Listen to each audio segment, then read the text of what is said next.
নরসিংদীর ঘোড়াশালে বিপণী বিতানগুলোতে পরিবার পরিজনদের জন্য নতুন পোশাক কিনতে ভিড় করছেন নানা বয়সী মানুষ। পাশাপাশি ঈদের ছোঁয়া লেগেছে সিমি ফ্যাশনে। বিল্লাল হোসেনের তথ্যচিত্রে রয়েছে বিস্তারিত।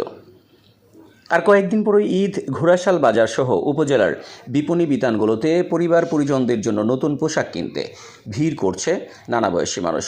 পাশাপাশি ঈদের ছোঁয়া লেগেছে সিমি ফ্যাশনে। শেষ মুহূর্তের কেনাকাটায় ব্যস্ত ক্রেতা বিক্রেতারা। সিমি ফ্যাশনে গিয়ে দেখা যায় দোকানে প্রতিদিন সকাল থেকে রাত পর্যন্ত চলছে কেনাবেচা। পলাশ উপজেলার ঘোড়াশাল পৌর এলাকা একটি শিল্প অধ্যুষিত এলাকা। এখানে ছোট বড় অসংখ্য কলকারখানা রয়েছে। আর এসব কারখানায় হাজার হাজার শ্রমিক কর্মচারী কর্মরত। তাদের অধিকাংশই বিভিন্ন শপিং মলের পাশাপাশি ঘোড়াশালের ফুটপাতের দোকান থেকে কেনাকাটা করে থাকেন। বড় বড় অভিজাত বিপণী বিতানের সঙ্গে পাল্লা দিয়ে জমে উঠেছে সিমি ফ্যাশনের ঈদ বাজার। সরেজমিনে ঘোড়াশাল বাজারে গিয়ে দেখা যায় ক্রেতার ভিড়। এর মধ্যে বেশিরভাগই নারী।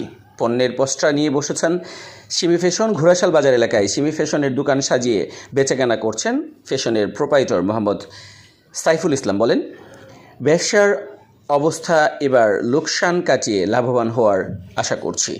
প্রাণ ফুড প্রোডাক্টের কারখানার শ্রমিক হালিমা বলেন, শুধু ঈদেই নয়, সবসময় আমি সিমি ফ্যাশন থেকে কেনাকাটা করি, কেননা বড় বিপণী বিতানে যা পাওয়া যায় বাহিরের দোকানে এখানেও তা পাওয়া যাচ্ছে।